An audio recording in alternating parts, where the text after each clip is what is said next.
শান্তিপুরের স্বর ও শ্রুতির আয়োজনে কবিতাময় সন্ধ্যা। গতকাল শান্তিপুরের আবৃত্তি প্রশিক্ষণ কেন্দ্র স্বর ও শ্রুতির উদ্যোগে আয়োজিত হলো এক মনোজ্ঞ কবিতাময় সন্ধ্যা। আবৃত্তি ও নৃত্যের মেলবন্ধনে ভরপুর এই অনুষ্ঠানটি ছিল সাংস্কৃতিক অনুরাগীদের জন্য এক অনন্য অভিজ্ঞতা। অনুষ্ঠানে বিশেষ অতিথি হিসেবে উপস্থিত ছিলেন এই সময়ে দুই খ্যাতনামা কবি শ্রী চন্দননাথ ও শ্রীমতী দুর্গা বেরা। এছাড়াও মঞ্চে উপস্থিত ছিলেন শান্তিপুর পৌরসভার পৌরপতি শ্রী সুব্রত ঘোষ, সপ্তসুর মিউজিক কলেজের অধ্যক্ষ শ্রী সঞ্জীব প্রামাণিক এবং সমাজের প্রতিচ্ছবির সম্পাদক শ্রী সত্যনারায়ণ গোস্বামী সহ বিশিষ্ট অতিথিবৃন্দ। অনুষ্ঠানে প্রায় 50-এর বেশি অংশগ্রহণকারী আবৃত্তি ও নৃত্যের মাধ্যমে তাদের প্রতিভার প্রকাশ ঘটান। শ্রোতাদের করতালিতে মুখরিত হয় অনুষ্ঠানের প্রাঙ্গণ।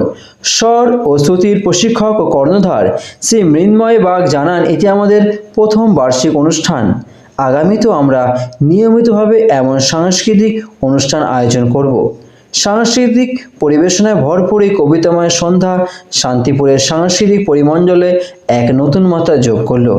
নদিয়া থেকে জগন্নাথ মণ্ডলের রিপোর্ট, সানভি নিউজ বাংলা, মানুষের সাথে।